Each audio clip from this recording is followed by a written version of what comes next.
Hello there, ladies and gentlemen. Moltrap here, coming at you with another Brood War commentary. This is none other than.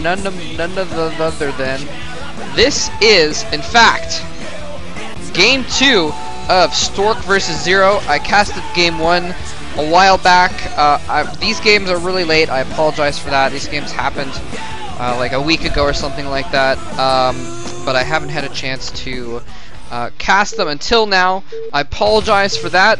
And I actually have to apologize in advance real quick while it's on my mind that I'm probably not going to be casting a ton this month either, since I've been living in a house under the threat of foreclosure and we just got our 30-day notice, so I have to find a new place to live and I have no idea where to go, and I don't have a ton of money right now either, so I'm gonna have some figuring out to do this month, and I've gotta probably get rid of a bunch of stuff, so I'm gonna have to be going through boxes of crap and throwing stuff out rather than commentating, unfortunately, for a lot of this month. So apologies for that, but I am going to try and get in what I can. We might be doing an MSL finals party actually on the 18th in Berkeley again.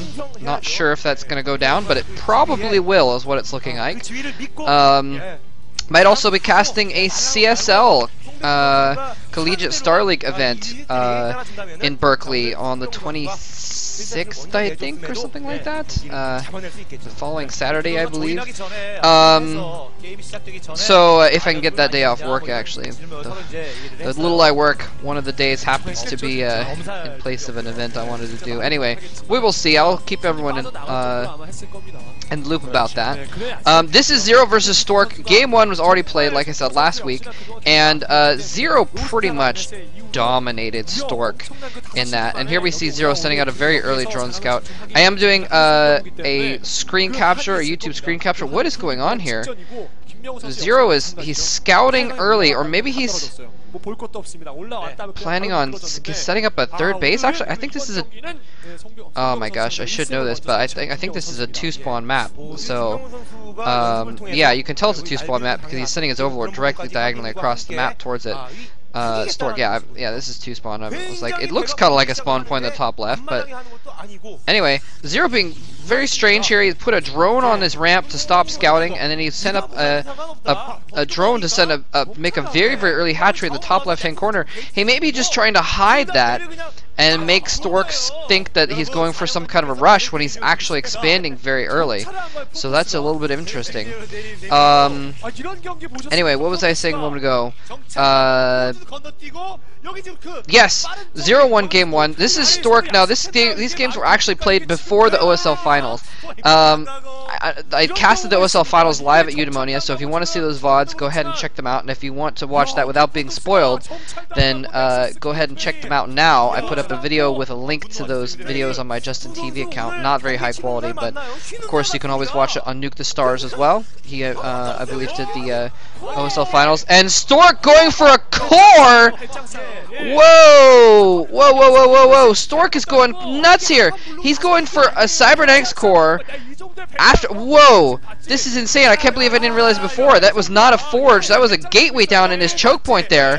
And he's going for a Cybernetics core right off the bat. Zero's going to spot it right now. But this is ridiculous. And this is a very, very long map, so it makes some sense that he's doing this.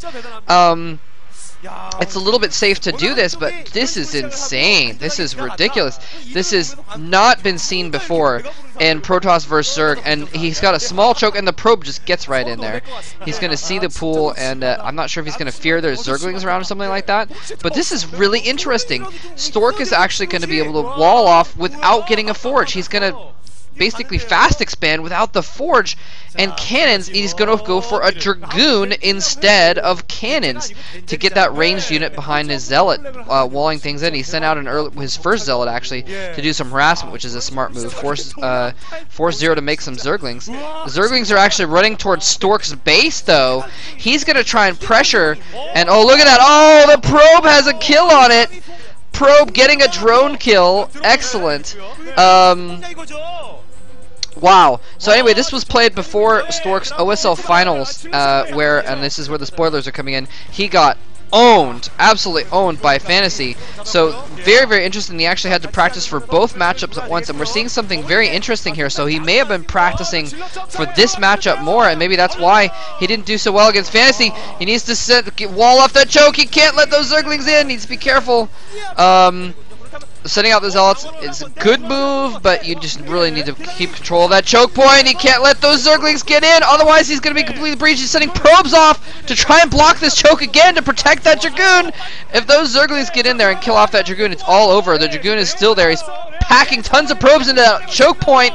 More Zerglings coming in, though. He's broken through. The Zealot is not in place, and the front door is breached. Front door is breached, and Zero's just sending in mass Zerglings here to try and abuse this. Stork has gotten a forge in the background to get some cannons in addition, and the advantage of this build is that he got out the early Zealot to harass, but it's just not doing enough good there. The Dragoon gets pinned in. The Dragoon is gonna die. The cannon's forced to be canceled.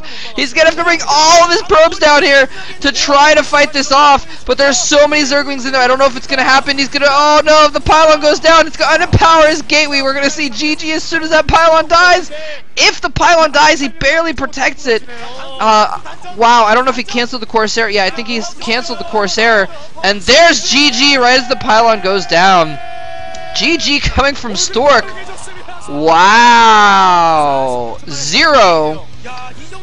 Wow. Zero catching wind of what was going on with that his Overlord went right to the choke point, saw the crazy non-forge expansion of Stork, and wow, and just decided to go all in. Well, not all in, but just kind of go in with tons of Zerglings and break it while Stork was at a disadvantage. Stork not looking happy about that at all. He was hoping that was going to work.